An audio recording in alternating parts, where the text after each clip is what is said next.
The squat is often considered the king of the gym, but only if you do them right. And more often than not, it's not your technique messing up your squat, it's your body type. And once you understand how to adjust the squat to your body, you'll find that squats are actually pretty simple. So in this video, I'm going to give you the 5-step system that I use with pretty much every client that I train to fix their squat. But to start, you need to understand what actually makes a strong squat. Otherwise, none of this will really click. What decides whether it's strong and stable is what's happening from the ground up. And that's why the first thing I always look at is the feet. And this is the cause of a lot of squat problems. You'll see the feet roll inwards as you squat down. And that's an issue because everything above will follow where the feet go. When the foundation is weak, the whole structure becomes unstable. So we want to make the foundation as strong as we possibly can.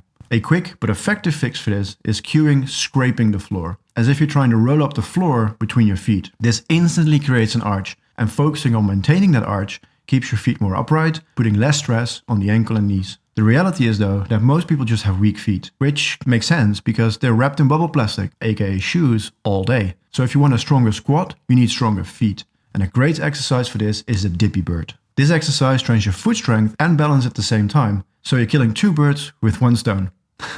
And this is how you do it. Take off your shoes and place your feet shoulder width apart. Then you're going to scrape the floor with the foot that you're going to work on, keeping an active arch throughout the entire movement. And you want to repeat this 6 to 8 times per side, doing these 2 to 3 times a week. Fair warning though, those are freaking challenging and you will struggle in the beginning, but you'll also improve very, very fast. Strong feet matter because if they collapse, the knees will follow, which brings us to step 2. The next common issue is left-right imbalance. In other words, asymmetry. This is quite hard to spot on your own, which is why it helps you film your squat. Oh, and by the way, if you want me to critique your squat and tell you exactly what to fix, upload a video using the link in the description. I'll cover a few in a future video. Now, as you can see in the clip here, my left knee points out more than my right. This is usually caused by tight hips, more specifically tight adductors, or the inner thighs.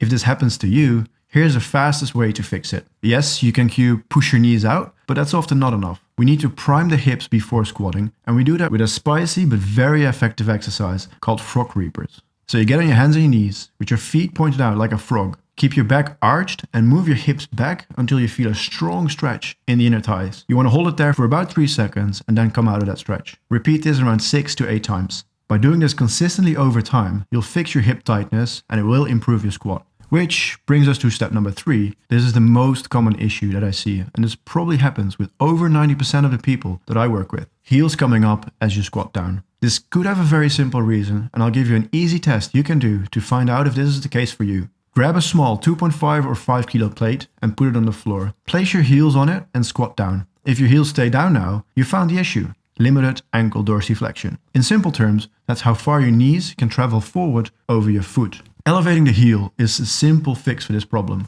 but it's treating the symptom, not the root cause. The root cause is limited ankle mobility, so use elevation as a short-term solution while you fix the ankles. Put one foot on a bench and put a weight heavy enough it pushes your knee forward over your foot. Let it push you into a deep stretch in the calf and shin. Hold the stretch for about 10 to 15 seconds and do this twice each side. Not gonna lie, it is a slow process, but it will level up your squat. Now that same ankle limitation often causes the next problem too. If you struggle to do a full depth squat because you lean forward and feel off balance, there are 2 possible reasons. First, your ankles, for which you can use the same heel elevation test. If you're more upright with elevated heels, it's still your ankles. But if you still lean forward, even with the heels elevated, you probably have long femurs. And in simple terms, this means that your upper legs are long relative to your body. Now that doesn't mean you can't squat. It just means you need to squat differently. What we want is that the barbell travels in a relatively straight line as seen from the side. And to achieve that, try these 2 things. First, take a slightly wider stance. And second, do a low bar squat and place the bar a bit lower on your back. This will naturally make you lean forward a bit more, but that's okay. It might not look like the perfect Instagram squat. This is just your natural squat. All that matters is that the bar moves in a straight line and your knees can move forward over your toes. So play around with your stance and bar position and film yourself from the side. And while you're watching that footage, look at what your pelvis is doing. Which brings us to step 5,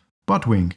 This is when your pelvis tucks under and your lower back rounds at the bottom. Most of the time, this is already fixed by what we covered so far. Better ankle mobility, heel elevation, a wider stance, and driving the knees forward and out.